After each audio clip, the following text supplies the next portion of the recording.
Where the government has decided to relocate the Kisii prison from here to another site so that to give room for the expansion of our town. Therefore, the government has directed that the county government work together with us to make sure that there is alternative land for the prison facilities. I am glad to note that the process of identifying the different alternative locations for this prison is almost complete. We're just waiting for a few verifications. We have two sites, but more or less we are agreed on one, which will not be too far from here, around 20 kilometers or less, maybe less, 15, because again of the need to make sure that inmates and the officers who keep custody of them are safe and they are not very far away from the courts. However, the decision to relocate this facility from here is irreversible. It is on course, and very soon we'll be making a final determination on the new site, and we'll begin constructing the new site as soon as possible.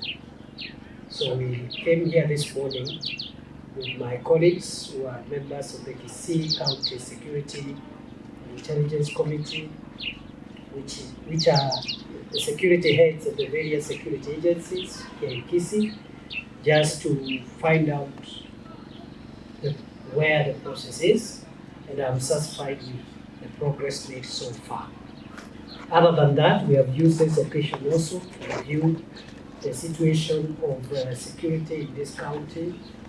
When I was here, remember, there was a bit of tension which had been brought by political people who are disrupting each other's functions, causing havoc, and we said it very categorically at that time, and we repeat now, that no one will be allowed to engage in lawlessness, breach of peace, or disruption of public meetings, and those leaders who are using our young men and women to cause chaos and violence in meetings, we said that we were going to arrest all of them.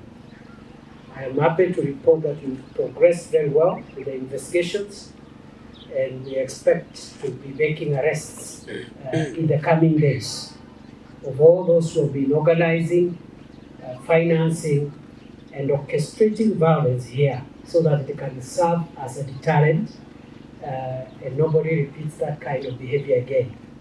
I said that time, and I repeat now, nobody, and I repeat, nobody is above the law. Number two, as security managers, we are not interested with the political persuasion of the offenders. If you break the law, it doesn't matter your political persuasion, we will arrest you. It doesn't matter your status in society, we will arrest you, we will prosecute you, and we'll make sure that you are punished in accordance with the laws of our country.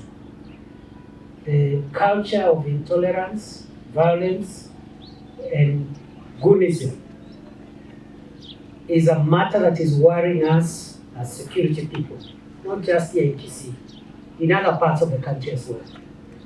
We are convinced beyond a doubt that unless we nip this problem in the bud, we nip this problem now, lest we destroy the infrastructure of violence that is developing, which is politically instigated. These criminals will organize themselves and mutate into other crimes, and it will be very difficult to enforce the law and maintain law and order in our country going forward. So we are not doing this just in Kisii, across the country. And therefore, I want to call upon all leaders to obey the law and also to respect one another transact their activities peacefully. They can disagree on ideas and policies, but nobody has a right to use violence to force his views on any other person. Also, as you're aware, we have a national program to enforce the law on the fight against illicit killer brews, as well as narcotic drugs and psychotropic substances. We have reviewed the progress that has been made by the teams here. Some progress has been made, but we believe there is a lot more that we can do to make sure that we eradicate this problem permanently this time round, because in the past, whenever we've tried to do this, we've done it for a few months and then we go back to factory settings. This time round, we've decided to sustain this war on a permanent basis, the way we have sustained the war on other serious national security threats. What these poisonous drinks, unhealthy drinks, drugs, and substances are doing is that they are destroying the best of our population. They are making our young people unproductive, socially and economically. They are making crime levels even go high. And I want to here confirm that actually since we began the crackdown nationally on 7th of March, there has been a sharp decline on reported crime statistics across the country, meaning there is a link between the drug problem, the illicit alcohol problem, and crime levels. So we want to secure our country, but we also want our people to engage in productive activities. When they wake up, not to go and look for poison to kill themselves, not to go and look for drugs, but when they wake up, let them go and struggle to feed their families, let them find something to do, and I'm sure we cannot use the excuse of joblessness to approve the kind of conduct that we are seeing, especially in urban centers, but also in rural areas alike. So we made good progress here in Kisii. I think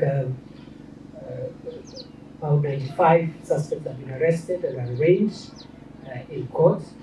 We have also been able to seize about 40,000 liters of illicit and poisonous drinks. We've also been able to destroy a number of illegal breweries. We've closed down a number of premises that were selling alcoholic drinks without licenses. And also we have also closed down a number of premises that were selling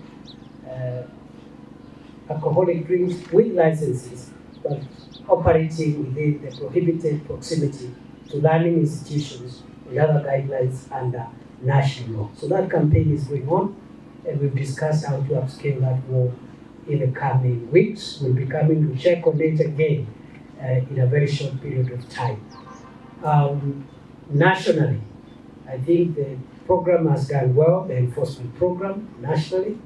As at this morning, we have been able to shut down 6,500 premises which were operating with licenses, but contrary to the Alcoholic Drinks Control Act, which is national law and which is superior than the county laws by virtue of our constitution. Therefore, those licenses have been revoked for violating national law, and 6,500 premises closed.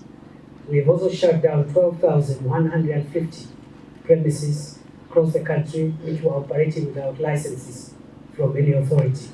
So in total, we have 18,650 premises that are shut down.